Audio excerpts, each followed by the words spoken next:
Vamos a darle el paso a nuestro querido hermano Fernando Arenales. Bienvenido, hermano Fernando. Feliz sábado. Feliz sábado y muchas gracias. Estoy muy honrado de haber recibido esta invitación de la comunidad hispana de Santo Amaro y de poder estar aquí compartiendo la palabra de Dios, que sea con su ayuda. También estoy muy contento de que otros hermanos españoles también se han conectado.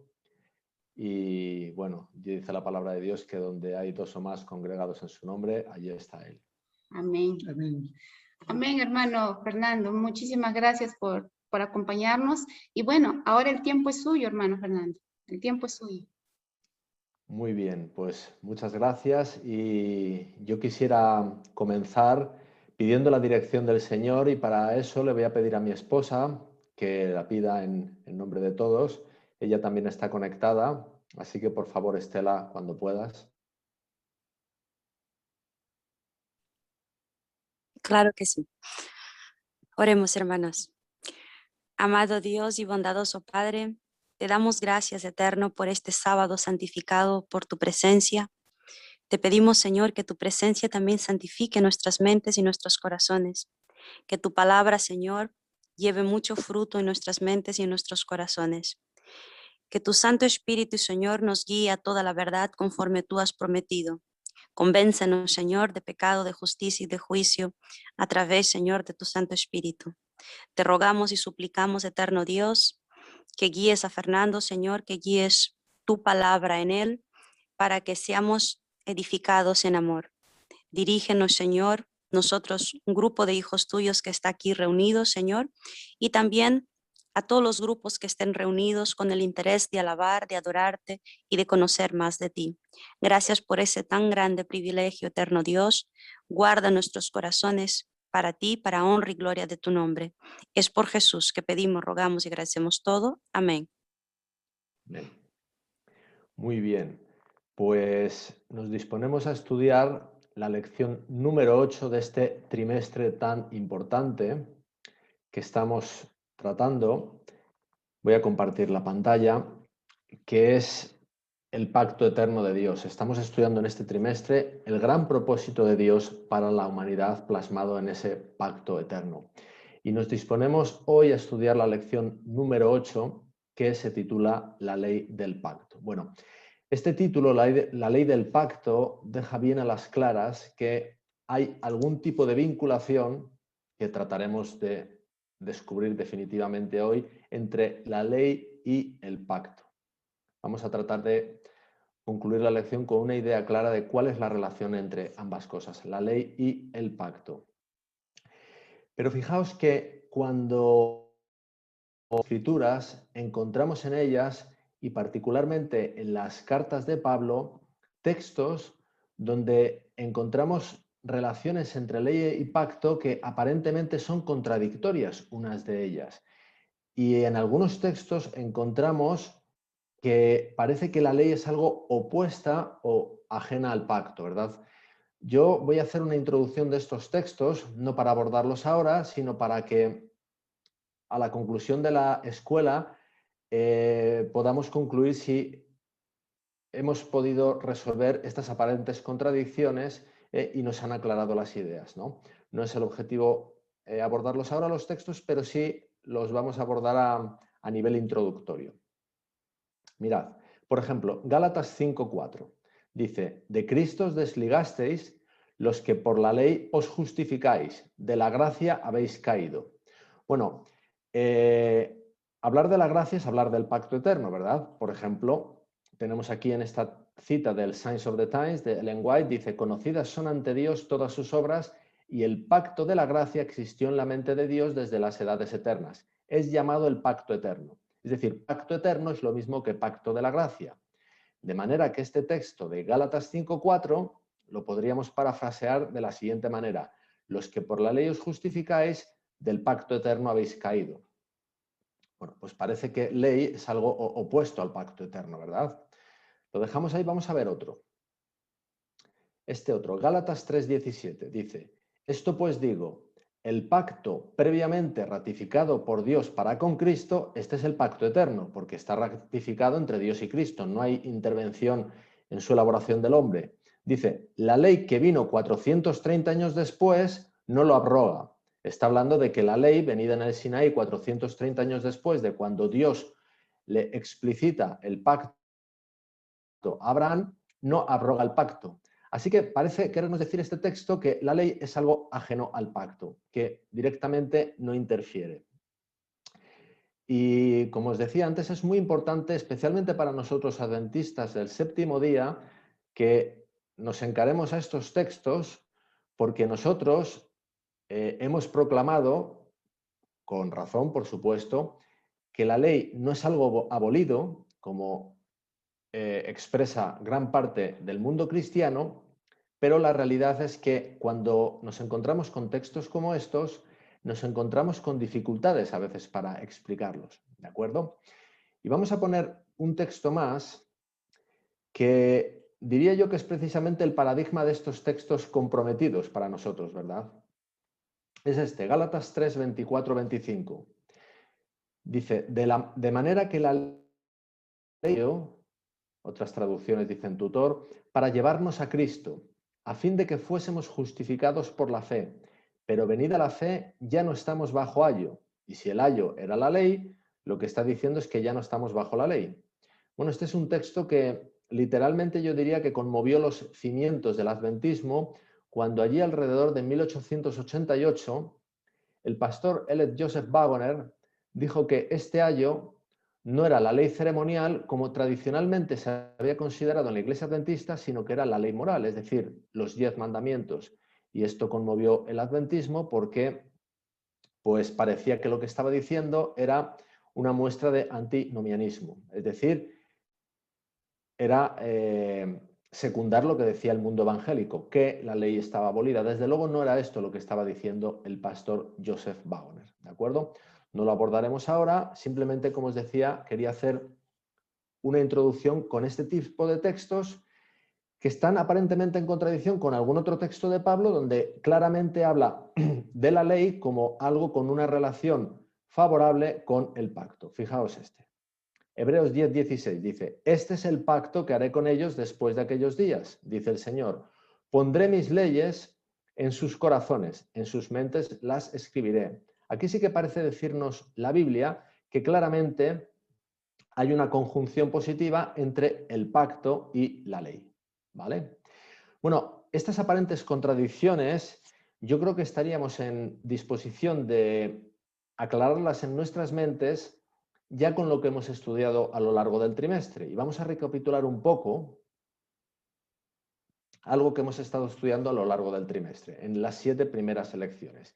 Y es el contraste entre pacto eterno y el pacto del Sinaí. Porque, por si no ha quedado claro, os comento que el pacto del Sinaí no es una nueva manifestación, no es una nueva explicitación del pacto eterno. El pacto del Sinaí, lo que se establece a los pies del Sinaí es otra cosa. Y lo vamos a recordar brevemente, aunque es algo que deberíamos haber estudiado en estas 7 primeras lecciones. Bien, el pacto eterno, primero, antes de pasar a en qué consiste, tiene otros nombres en las Escrituras. Por ejemplo, nuevo pacto, pacto de la gracia, lo hemos visto antes, ministerio del Espíritu o también misericordias firmes a David.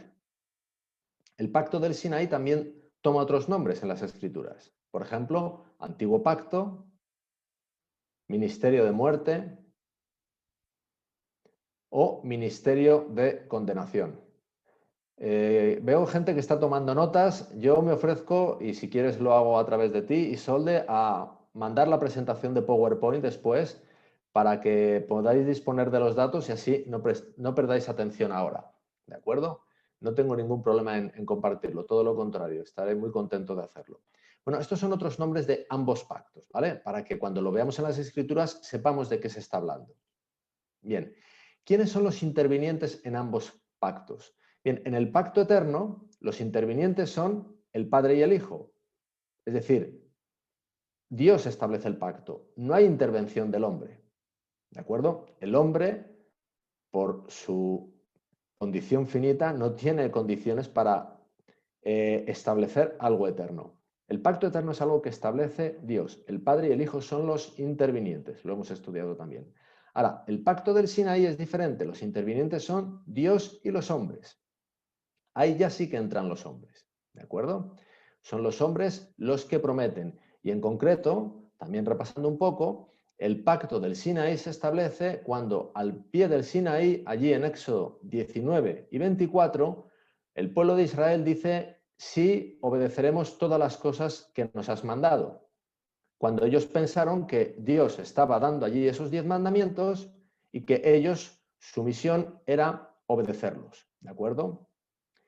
Entendieron radicalmente mal lo que estaba diciéndoles Dios y ellos prometieron obedecer, cuando era Dios quien prometía que a ellos les llevaría la obediencia, como vamos a ver ahora. ¿Quién promete? Bueno, lo he dicho ya de alguna manera, pero en el pacto eterno, quien promete es Dios. En el pacto del Sinaí, quien promete son los hombres. Os podéis imaginar que el pacto del Sinaí, o antiguo pacto, no es algo tan fructuoso como el pacto eterno, ¿verdad? Por eso Pablo en Hebreos nos habla, cuando nos habla del pacto eterno, nos habla de mejores promesas que las de los hombres. Indudablemente, las promesas de Dios son mejores.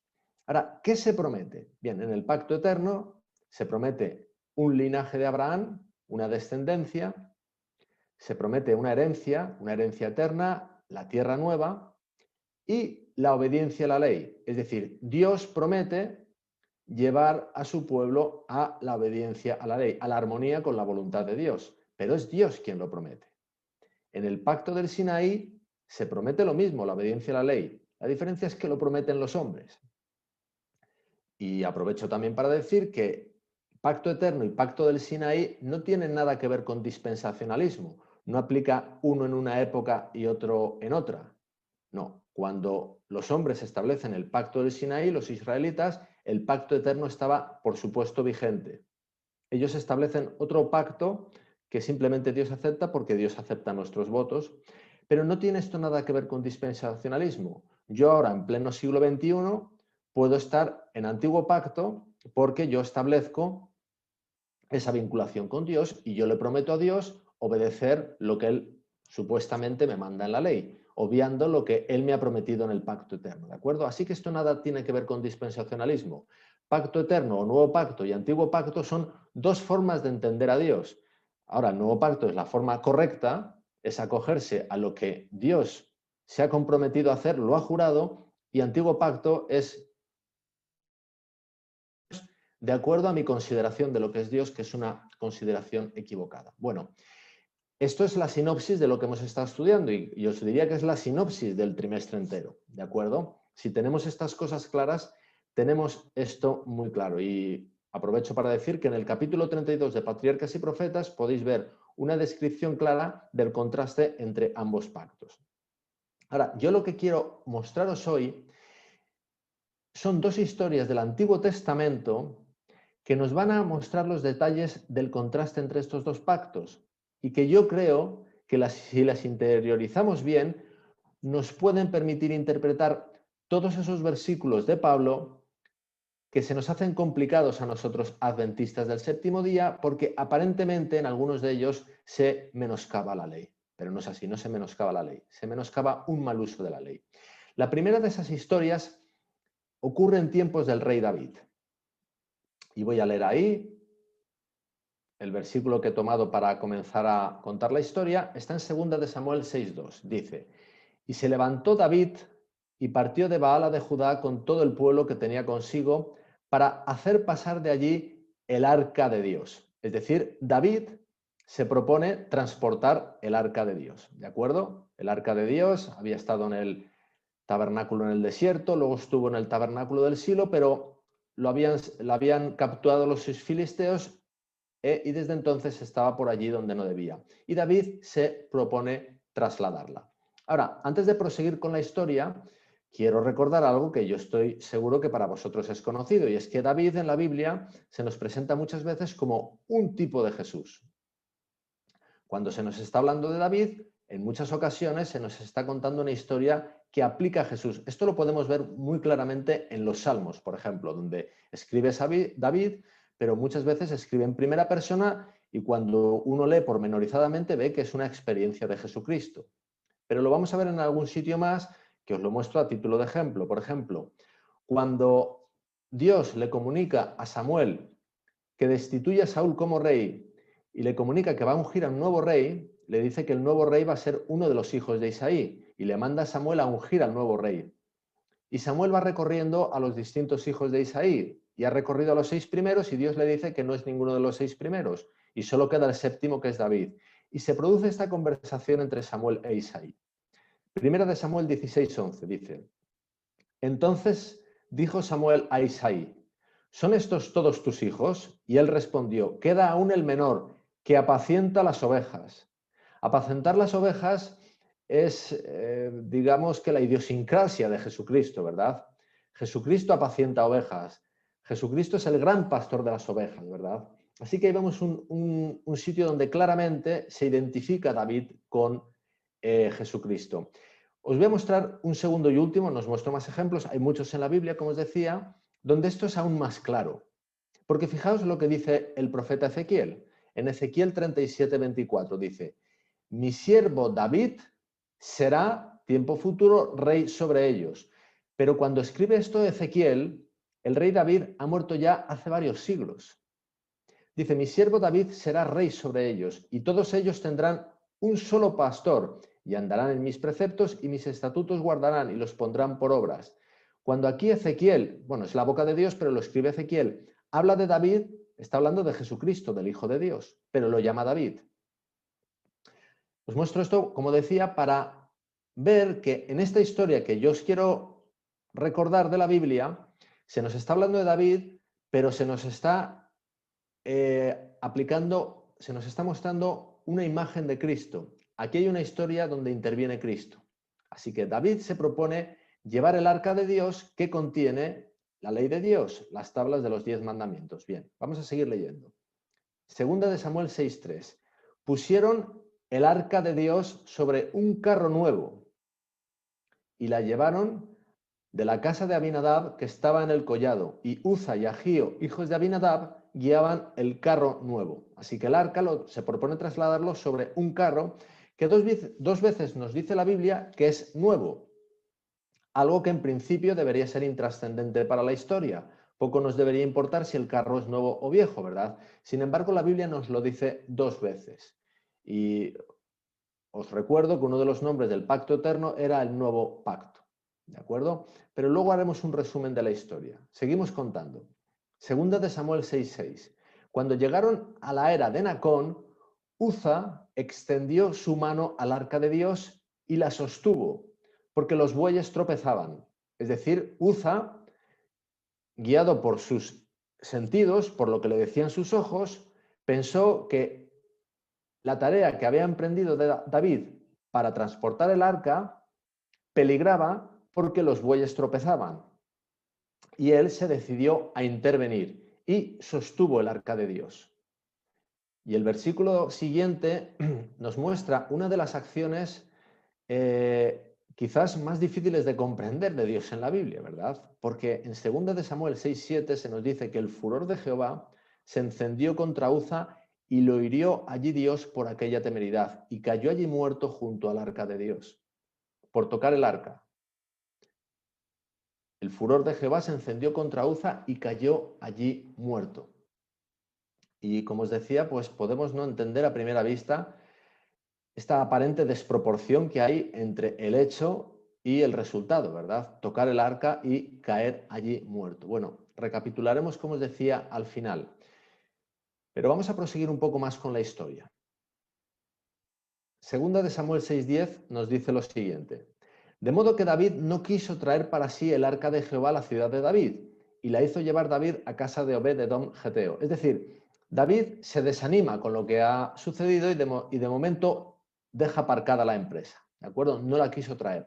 Ahora os muestro este versículo porque nos dice a dónde se proponía transportar David el arca.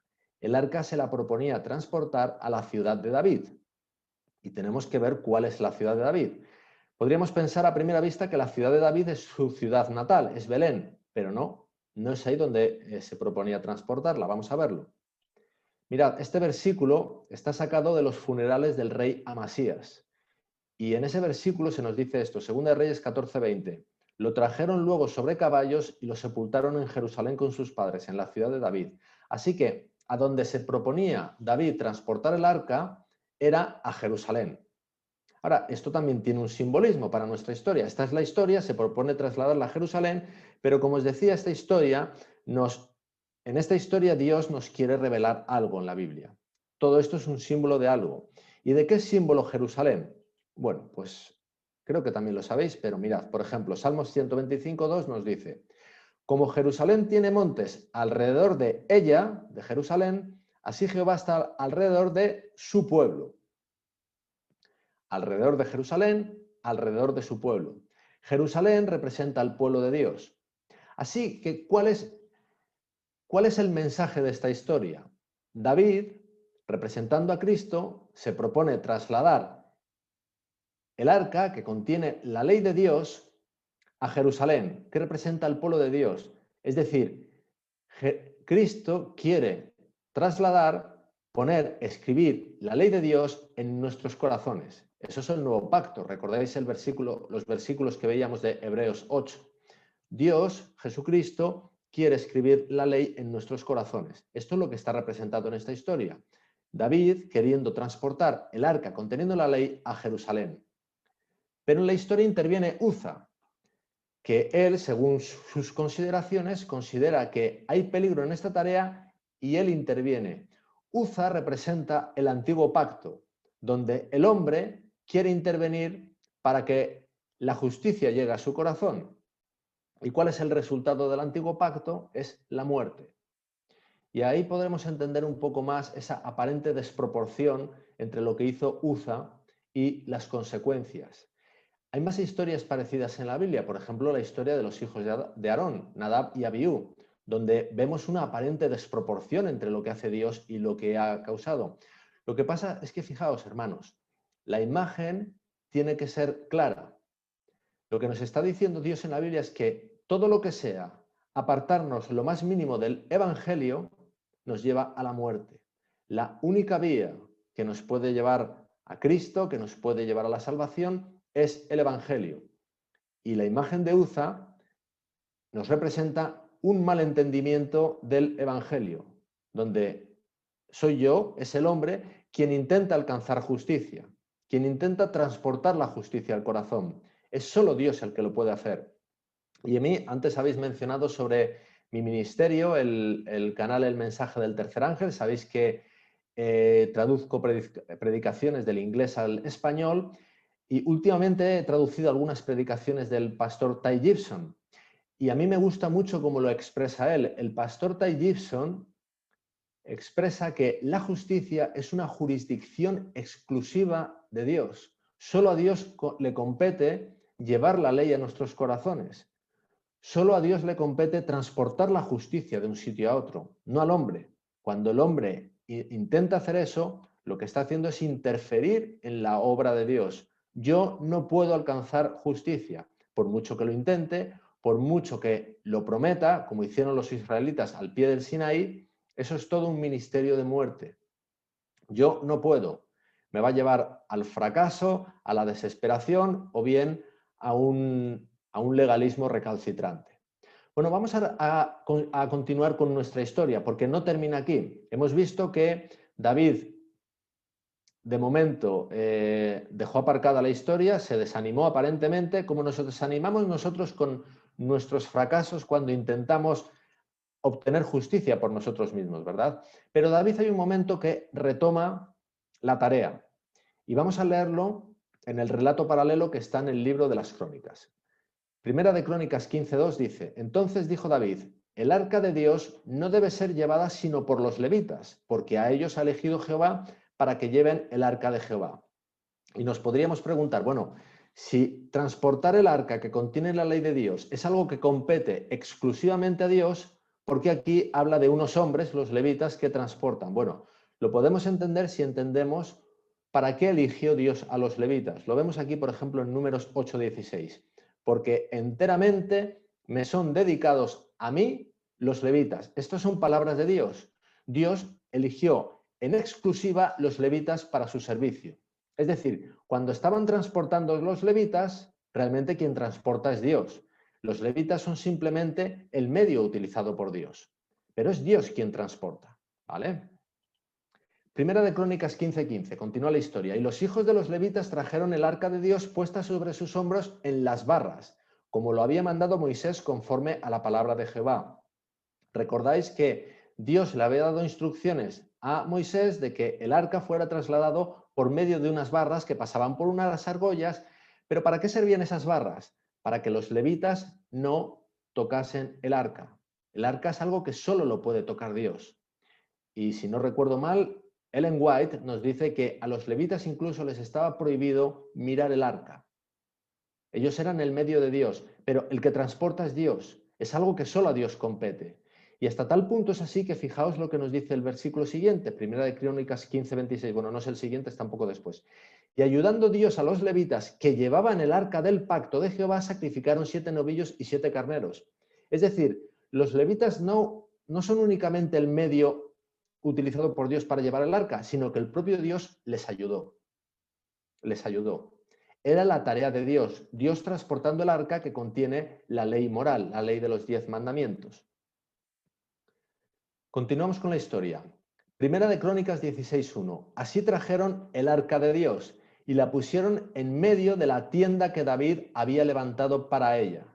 Ahora, esa tienda era lo mismo que el tabernáculo. El arca tenía que ser depositado en la tienda, que es una representación del templo, del santuario celestial.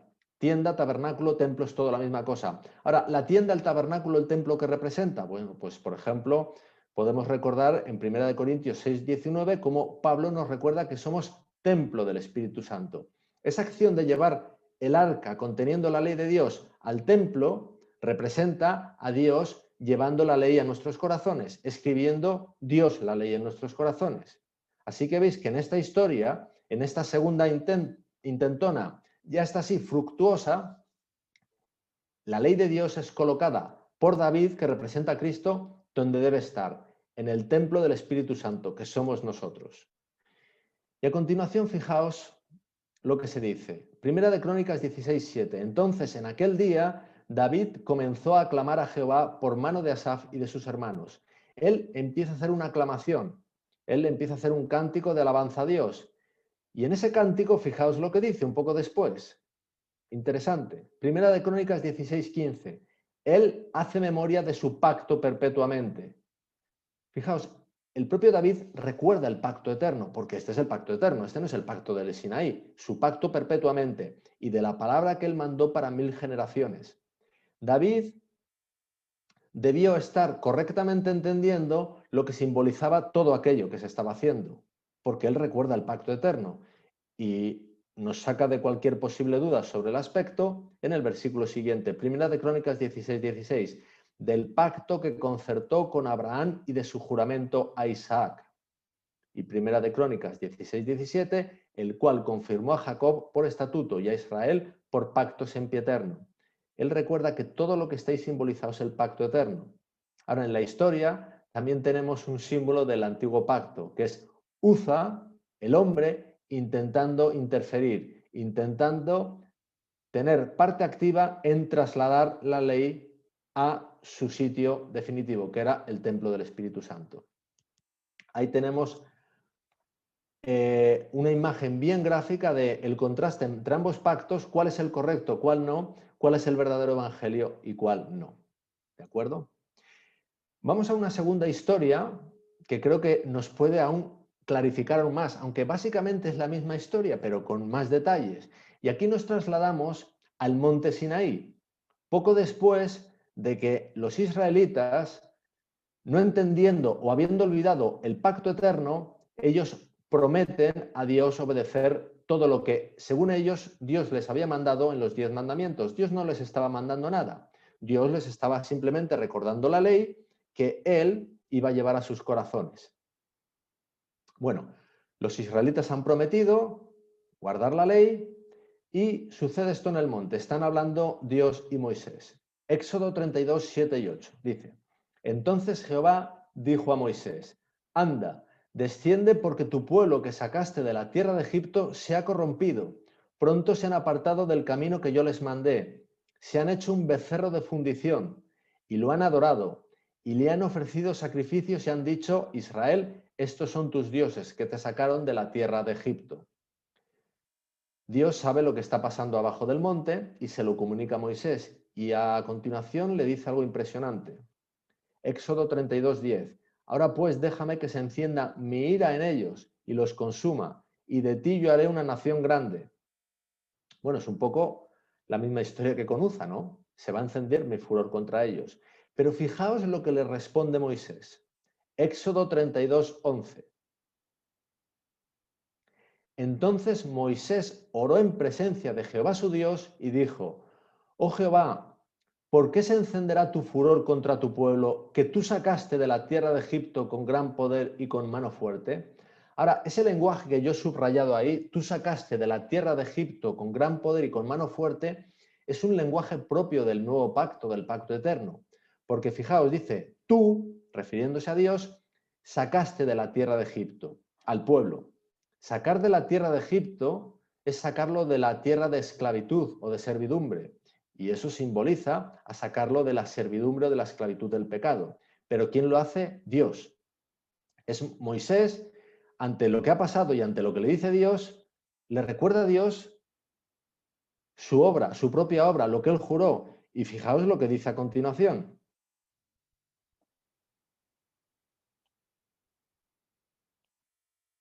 Éxodo 32, 13. Acuérdate, le está diciendo Moisés a Dios, fijaos, acuérdate de Abraham, de Isaac y de Israel tus siervos, a los cuales has jurado.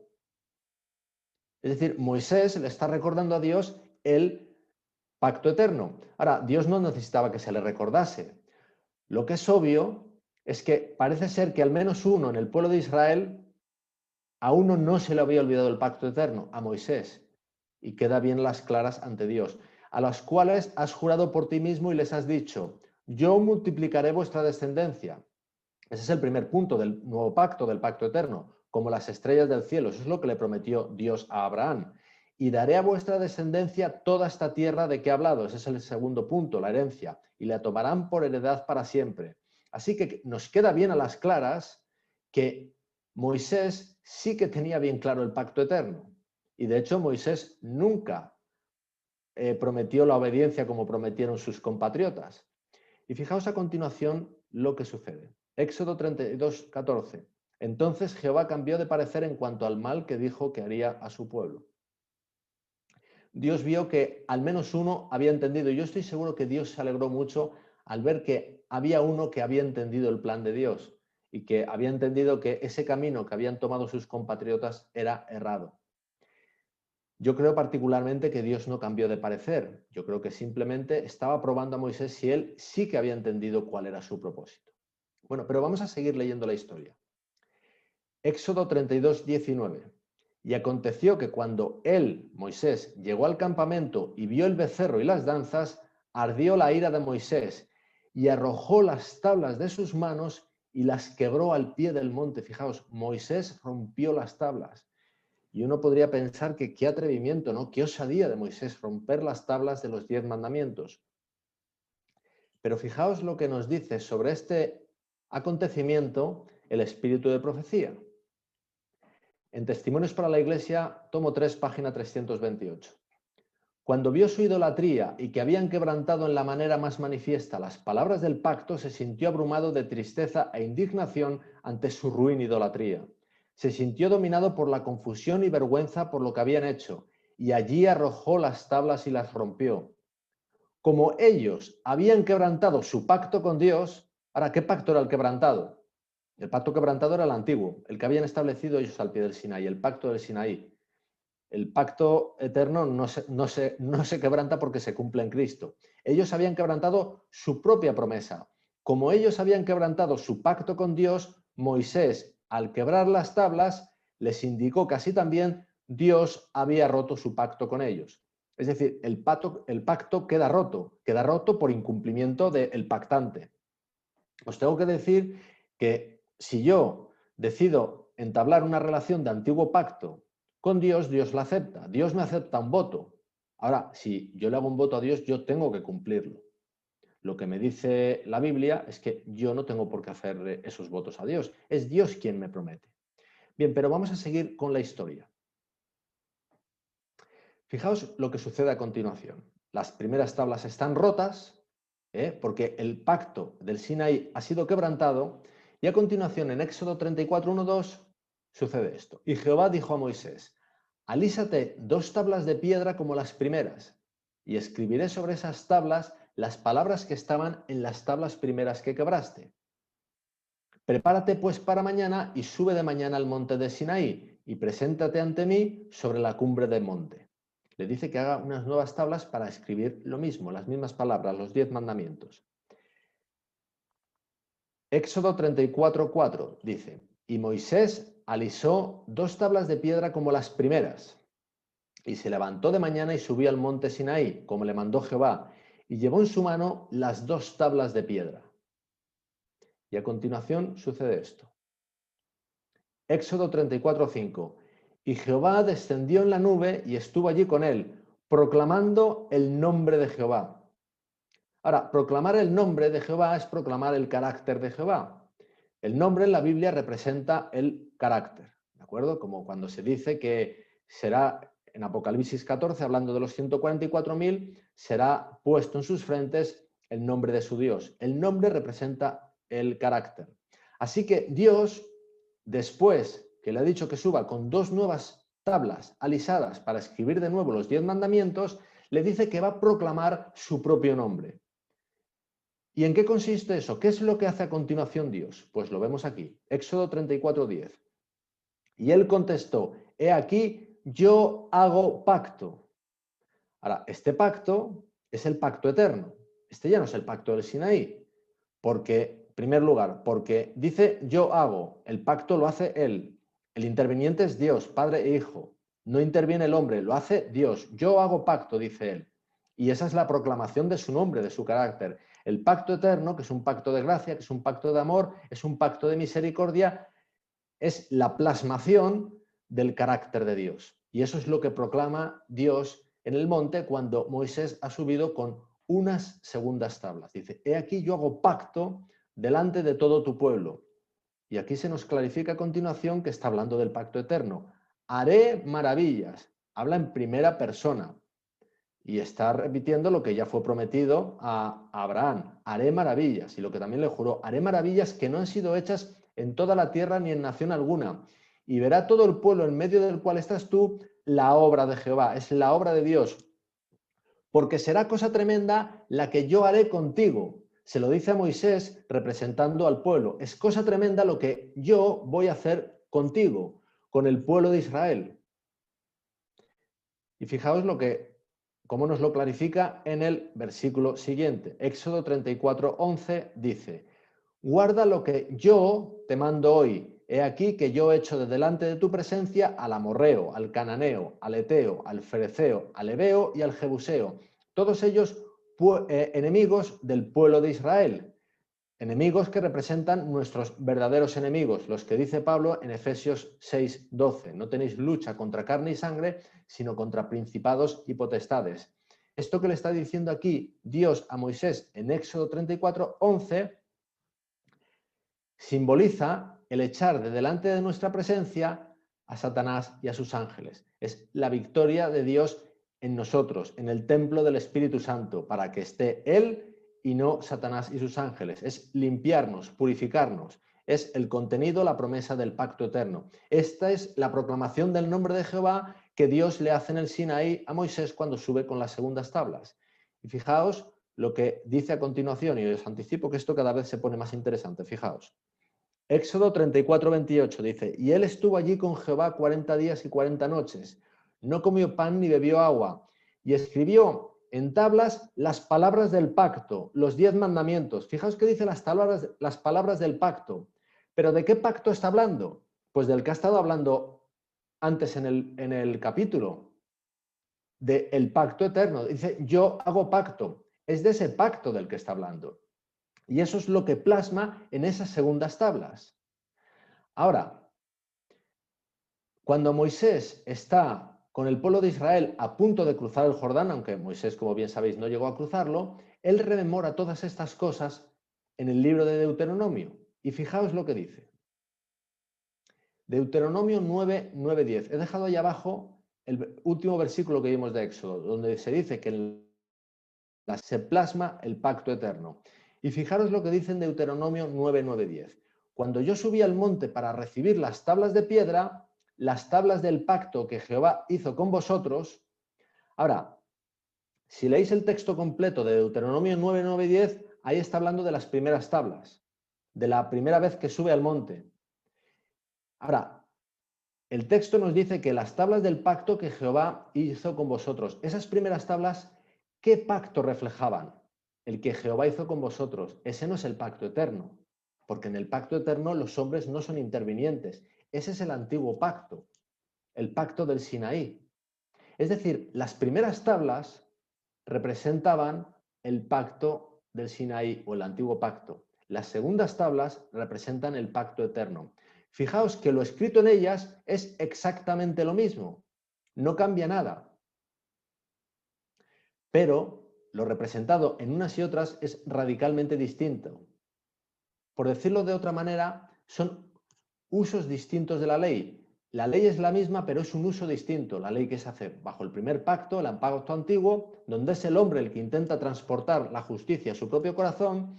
En la segunda es el pacto eterno, donde es Dios el que transporta. ¿De acuerdo? Así que, fijaos, podemos hacer con todo esto una pequeña abstracción. Y es que cuando en esos versículos complicados que encontramos en los textos de Pablo, donde aparentemente a veces habla de una ley aparentemente menoscabada en el texto, podemos pensar que se está refiriendo a la ley escrita en las primeras tablas. Cuando en Hebreos 8 dice que Dios escribirá la ley en nuestros corazones, está hablando de las segundas tablas. Repito, el contenido es exactamente el mismo, las palabras son las mismas, pero unas tablas y otras representan las primeras el antiguo pacto, las segundas el nuevo pacto. Y recordad que las primeras tablas están rotas. Ahora vamos a seguir con la historia a ver qué pasa con las segundas tablas.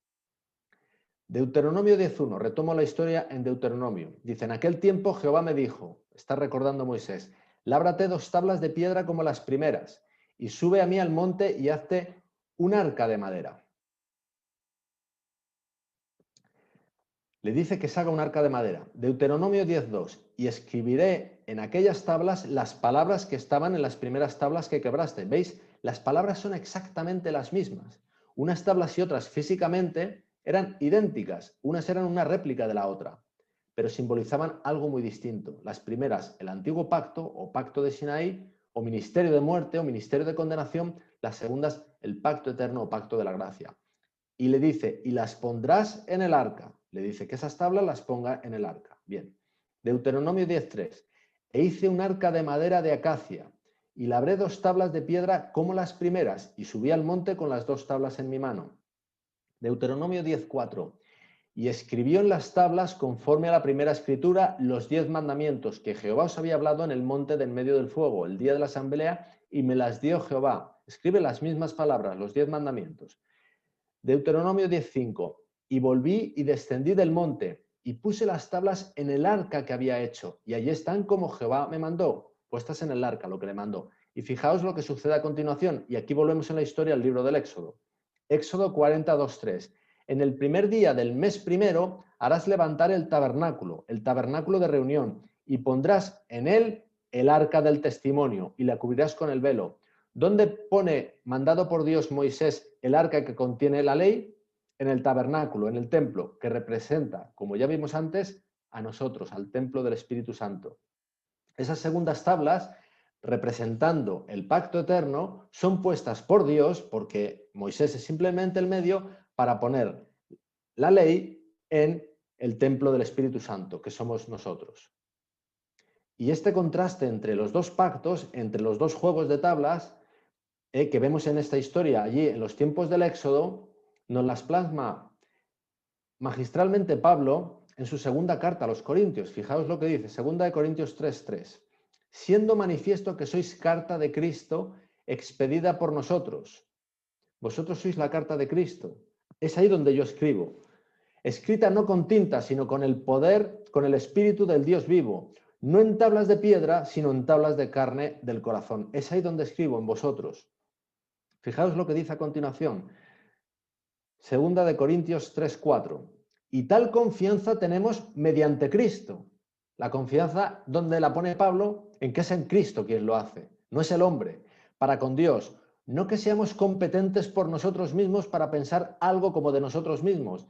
Es decir, Pablo lo que está diciendo es que esto no es competencia del hombre. Si esto fuese competencia del hombre, si esta competencia se la intenta arrogar el hombre, el resultado es un desastre y el resultado es muerte, como sucedió con Uza.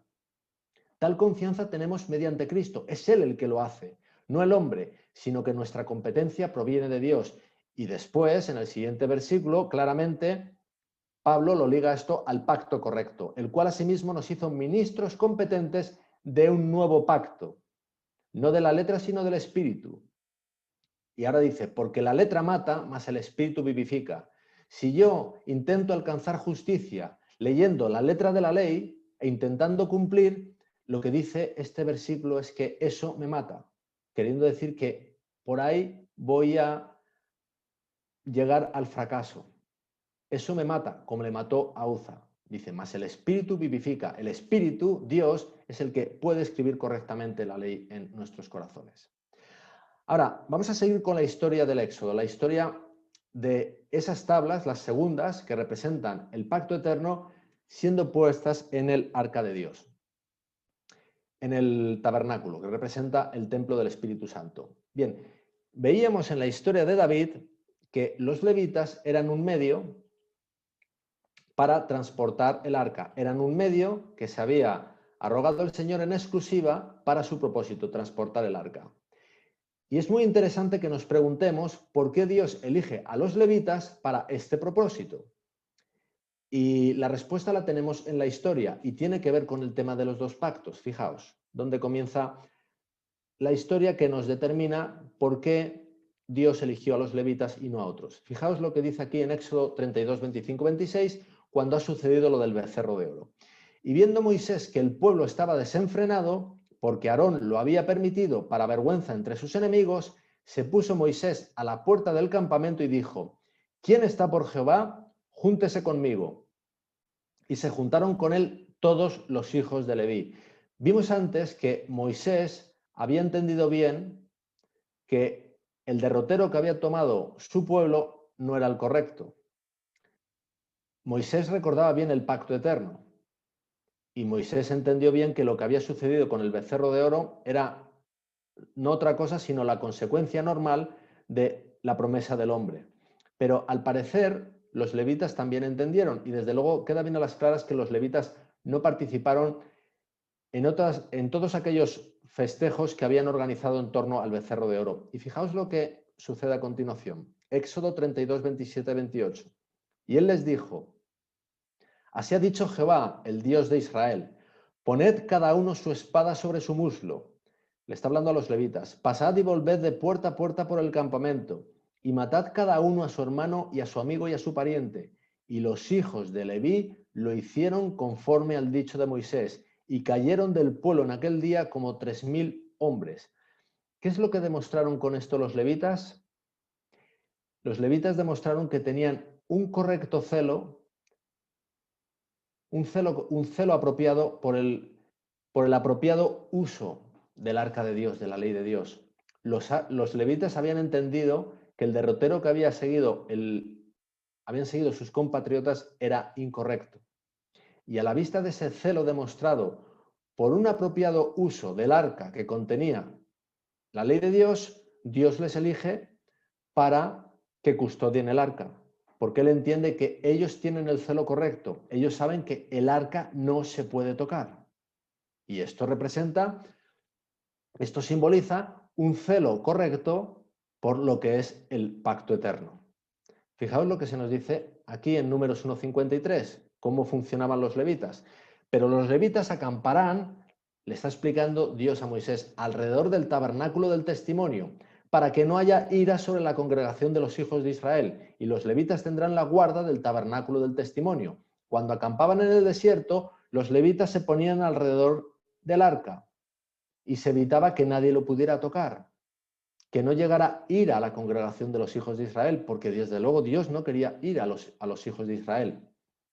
Pero tocar el arca, tocar la justicia, pensar que la justicia es jurisdicción mía y no es de Dios, me lleva a la muerte. Y esto es lo representado en esta historia. Y Dios elige a los levitas porque los levitas tienen una comprensión correcta de todo esto. Y ya lo vimos antes, incluso les manda hacerse unas varas de madera para que ellos ni siquiera toquen el arca. El arca es sumamente santo, sumamente sagrado. Ellos no lo podían ni tocar ni mirar. Ahora, voy concluyendo ya, pero todavía queda algo de la historia del transporte de las segundas tablas que representaban el pacto eterno al tabernáculo. Recordamos que las tablas dentro del arca ya han sido puestas en el tabernáculo. Y fijaos lo que se nos dice ahí, al final de la historia. Éxodo 40:34. Entonces una nube cubrió el tabernáculo de reunión y la gloria de Jehová llenó el tabernáculo. La gloria de Dios llenó todo el tabernáculo. Ahora, esto, hermanos, es un tipo, o si lo queréis ver de otra manera, es una profecía de algo que tiene que acontecer al final de los tiempos. Y a lo mejor ya lo habéis identificado, pero si no, yo os lo digo, que está en Apocalipsis 14:15-8. Fijaos que es como si fuera el mismo texto. Y el templo se llenó de humo por la gloria de Dios. Lo que pasa es que aquí ya no es el templo de Moisés, el tabernáculo, sino que es el santuario celestial. El templo se llenó de humo por la gloria de Dios. ¿Cuándo sucede esto? Vamos a seguir leyendo. Y por su poder. Y nadie podía entrar en el templo hasta que se hubiesen cumplido las 7 plagas de los 7 ángeles. Es decir, esto sucede justo antes del derramamiento de las 7 plagas postreras. Es decir, cuando Jesucristo ha terminado su obra sumo sacerdotal en el santuario celestial y sale de él. Y el templo se llena de la gloria de Dios. Y esto es lo representado en el tabernáculo de reunión, en el tabernáculo del desierto, con la gloria de Jehová llenando el tabernáculo. Ahora, hermanos, esto representado en el tabernáculo de Moisés y que sucederá en el santuario celestial, en el verdadero tabernáculo, cuando esto esté sucediendo, ¿qué es lo que estará sucediendo en la tierra? Pues mirad, lo que estará sucediendo en la tierra es exactamente lo mismo. Lo único que en la tierra no está el santuario celestial, está otro templo, que es el templo del Espíritu Santo, es decir, que somos nosotros. Y nos lo dice el profeta Isaías clarísimamente, vinculando el texto al fin de los tiempos. Fijaos lo que dice. Isaías 60:1 y 2. Levántate, resplandece, porque ha venido tu luz y la gloria de Jehová ha nacido sobre ti. La gloria de Jehová ha nacido sobre ti, templo del Espíritu Santo. Dice, porque he aquí que tinieblas cubrirán la tierra y oscuridad las naciones, clarísimamente refiriéndose a los tiempos finales. Y si leéis el capítulo entero lo veréis. Mas sobre ti amanecerá Jehová, y dice de nuevo, y sobre ti será vista su gloria. Cuando la gloria de Dios llene el santuario celestial, la gloria de Dios, el carácter de Dios, estará llenando a su pueblo, aquí en la tierra. Lo que sucede en el santuario celestial es una réplica de lo que sucede aquí en la tierra. Y todo eso está tipificado en la historia del Éxodo. Y os digo esto porque veíamos que en ese transporte del arca conteniendo la ley de Dios hasta el tabernáculo está simbolizado todo el nuevo pacto. Pero es que esto que acontece al final con la gloria de Jehová llenando el tabernáculo son las consecuencias últimas del pacto eterno. Porque el pacto eterno se cumple en Cristo. Eso lo hemos visto a lo largo del trimestre. Pero las últimas consecuencias tienen lugar ahí, como nos lo explica aquí Ellen White en El conflicto de los siglos, en el capítulo 29, que precisamente se llama El juicio investigador, en la página 485. Fijaos lo que dice ella. Así, está hablando del juicio investigador, está hablando en ese contexto, en ese capítulo. Así se cumplirá de un modo completo la promesa del nuevo pacto. Es decir, el nuevo pacto se cumple en Cristo, pero las últimas consecuencias tienen lugar en el juicio, cuando Cristo lo termina y sale del santuario celestial. Y a continuación ella nos explica en qué consisten esas últimas consecuencias. Dice, en aquellos días y en ese tiempo, dice Jehová, será buscada la iniquidad de Israel y no la habrá, y los pecados de Judá, mas no podrán ser hallados. Jeremías 50:20. ¿Por qué no podrán ser encontrados los pecados y la iniquidad en ese remanente? Porque no estarán, porque estaremos llenos de la gloria del Señor. Esas son las últimas consecuencias del nuevo pacto.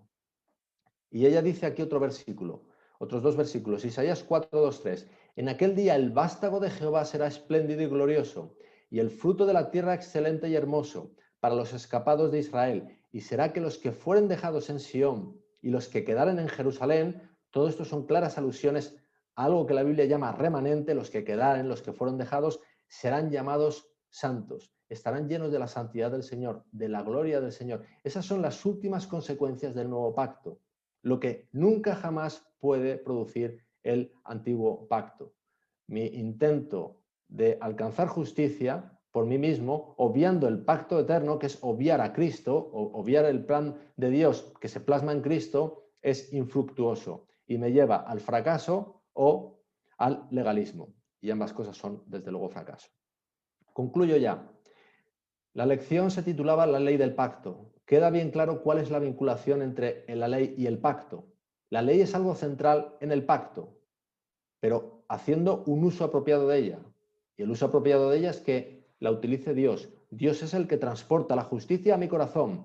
Yo no debo interferir. Si yo interfiero, eso es muerte, como murió Uza. Fijaos cómo concluimos. Patriarcas y Profetas, página 387. Fue aceptado por fe. Está hablando aquí el lenguaje del pacto eterno. No obstante, cuando Cristo lo ratificó, fue llamado el pacto nuevo. La ley de Dios fue la base de este pacto. La base del pacto es la ley. Y dice a continuación que era sencillamente un arreglo para restituir al hombre la armonía con la voluntad divina, colocándolo en situación de poder obedecer la ley de Dios. Pero quien coloca en situación de obedecer a la ley de Dios al hombre es Dios. Y quien lo lleva a la armonía con la voluntad divina es Dios. La jurisdicción de transportar la justicia es de Dios y no del hombre. Eso es el antiguo pacto. Y yo he concluido. Disculpad si nos hemos extendido más de la cuenta. Y quedo dispuesto para si queréis consultar alguna cosa.